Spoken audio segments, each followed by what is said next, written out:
As the year winds down and the last 2 months of 2020 roll around the corner, I know that a lot of us are probably tidying up on our reading goals for 2020 and looking for ways that we can squeeze in more books in the last couple of months to smash these reading goals or even surpass them. So today I'm going to be sharing with you 7 simple tips that you can use to be able to read at least a book a week. Let's get into it.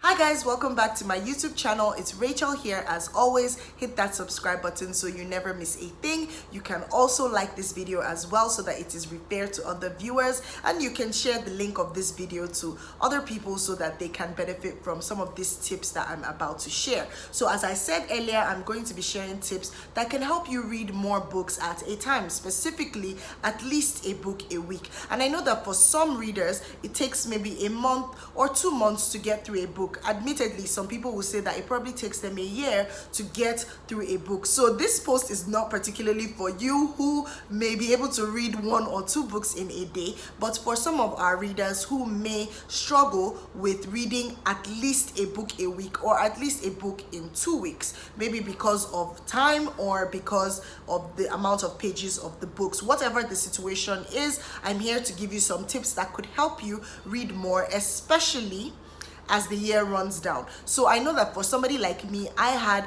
a goal to read 50 books this year, and a couple of things happened in the month of October and I was not able to read my quota for the month of October. So if you're like me and you've had several months where you've lagged behind and you're trying to sort of speed up and do as much as you can before the year ends just so that you can smash that reading goal, then you're at the right place, because today I'll quickly run down 7 tips that would help you. Now, these tips have helped me in the past to read at least a book a week, and they have kept me going and helped me be consistent in my reading pattern, my reading routine, and just generally reading more books so that I can smash my reading goals.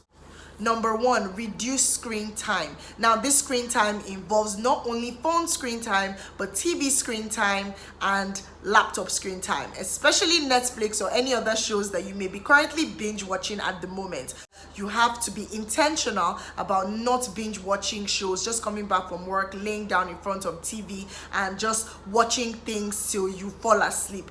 This will help you create more time to be able to put in books and read more pages of a book in the week. Number 2 is take a book with you wherever you go. So wherever you find yourself, make sure that you take a book with you and you are always reading. If you have it in e-copy, that's amazing because you can always read it on your phone. If you're waiting to get into an appointment, or you're a lawyer like me and you're sitting in court with nothing to do, or you're just observing your lunch break at work and you're looking for what to do, rather than just pressing your phone or scrolling through your Twitter or Instagram mindlessly, you can pick up a book and read. And if you have a set number of pages that you want to read at any given point, that would help you read more within the week. Number 3 is limit distractions while you read. And these distractions could come from your phone, email, WhatsApp notification, text messaging, whatever it is. Just leave those distractions. If you know that you're going to be distracted at home, maybe by neighbors or by family members, then go into a quiet room where you can read as much as you want. Even if it's 1 hour or 2 hours, leave your phone aside. If you need to put it in another room just so that you don't have easy access to it, fine, because some of us are terribly addicted to our phones, and you literally find that subconsciously every 3 minutes you're reaching for the phone, not necessarily to even respond to anything, but just to touch the phone and just to scroll through it mindlessly. So this is one way that you can read more within the week, by limiting distractions. Number 4 is to have a TBR for the month so that you do not waste your time selecting what book to read. Why I advocate for TBR sometimes, even if I also advocate for being spontaneous and just picking up any book that you feel like reading at any point in time, is because if you're a very busy person or you have work, then having a TBR saves you time and you don't have to start thinking about what book to read every single week. So if you have a TBR of 4 books to read in a month, then what you can do is week 1 you read what you have, week 2 you read what you have, week 3 you read what you have, week 4 you read what you have, and you don't have to waste time looking at your shelf and thinking of what to read. Sometimes the indecision of not knowing what to read can also lead you into a reading slump and you're like, oh, whatever, what's even the point anyways? So I would advocate for this particular purpose to have a TBR that could guide you for the month, where you can choose 4 to 5 books that you're willing to read. Which leads to my point number 5, is to mix up your reading genres. When you have a TBR, as you're planning what you want to read for the month, for the next 2 months, you can mix up the genres. It doesn't always have to be all fiction. You can have fiction one week, non-fiction another week, fiction again, non-fiction. You can have literally whatever genre you want, but just mix it up. And the only reason why I'm suggesting this is because it might keep things exciting for you, so that you're urged to read more. So it's not necessarily that, oh, when you switch up genres, then you're definitely going to read more, but it might just keep things exciting. Tip number 6 is to mix up your book lengths as well. So if week 1 you read a book that is 450 pages, calm down. I know you're thinking, how am I going to read a book that is 450 pages in 1 week? Hold on. I'm going to do the math for you in the bonus tip rather. But if you say you're going to read a book that's 450 pages in 1 week, and in week 2 you can decide that you're going to read a book that is 100 pages or 90 something pages. There are a couple of new ebooks that are coming around. Zikora is 35 pages. That's Chimamanda's new book. So I'm sure that there are a lot of books that are less than 100 pages or less than 150 pages. So week 1 you may choose to read something longer, and then week 2 you may choose to read something shorter, just to give it a nice balance in terms of length, so that you're not reading a very long book at every point in time, especially if you're just trying to cultivate this. Remember, this video is not for people who are reading 5 books in 1 day. It's for people who want to read more books and sort of get done with their reading goals for the year 2020, and they only have 2 months left and they're trying to squeeze things in. So you can read at least a book a week, and you can find that when you actually finish reading the very short book in week 2 and you have 4 more days to go, what you can do is that you can even start the book for the last one and even have a bonus book at the end of the day. So remember that you have to really be intentional about this. You can't just say, oh yes, this is a good idea and I'm going to follow the tips, and you're not intentional about it. The last tip, which is tip number 7, is to change your mindset. I know that as you may have been watching this video, you're thinking, how on earth am I going to read at least a book a week, or even a book a week? I've not even finished reading a book a month or a book a year. But you need to change your mindset, and you need to be positive about what you can actually do. You can read at least a book a week because other people are reading it. It's not like as if they're smarter or wiser or any better than you are. Perhaps they have more time, or perhaps they found a better way of spending their time. So you just have to know what type of distractions and exclude from your life during this period. Remember, it's sort of like a mini project of trying to finish your reading goals in the next 2 months. So what are you willing to give up? What are you willing to sacrifice so that you can actually smash your reading goals? So the bonus tip, right, that I'm going to give, even if I said this was a video for 7 tips, the bonus tip I'm going to give is, at every point that you want to read, I think that it's amazing to have a plan,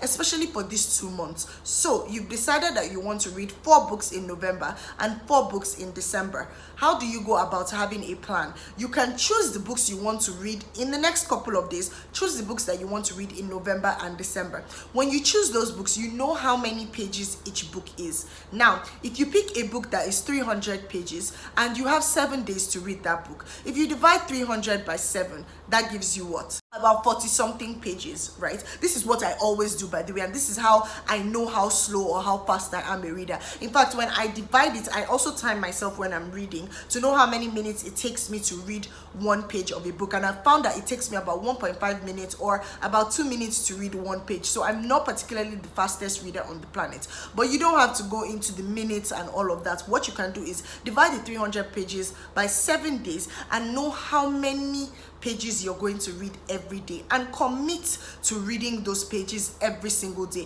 And you'll find that if you have 40 something pages to read, if you sit down for an hour or at least an hour 30 minutes, whether or not it's before work or after work, those times that you would have spent scrolling through your social media or going through binge watching that show for 3 hours before you sleep, it doesn't mean that you cannot watch shows before you sleep, but my point is that at least maybe 2 to 3 hours before you go to bed, if you commit 1 hour 30 minutes to reading, then you'll be able to cover those 40 pages. The same would apply if you have a book that is 400 pages divided by 7, and the same would apply if you have a book that is 100 pages. And you would find that if you're really committed, you change your mindset, you are intentional about eliminating distractions while you read, then you'll be able to achieve these. And so these steps, while they seem simple, they seem quick, they seem easy, they really require a lot of intentionality, commitment, and consistency, because just one day off, you feel like as if, oh my goodness, I failed, there's nothing that I can do right.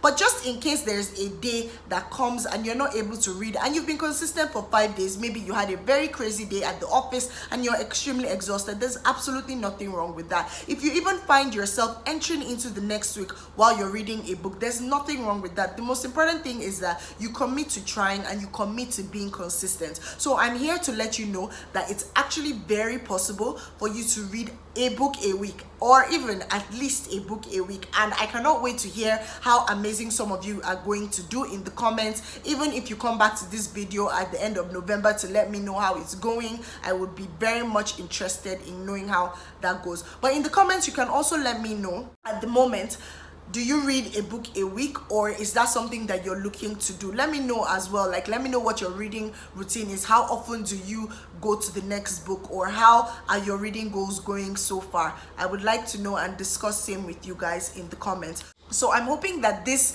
7 tips were very helpful to you. I know that I'm going to be practicing same this next couple of months, just so that I can smash my reading goals, and I know that I'm going to come back and share with you guys how it's going. So if it's helpful, leave a thumbs up and share this video with others so that they can benefit from these tips as well. I will see you in my next video.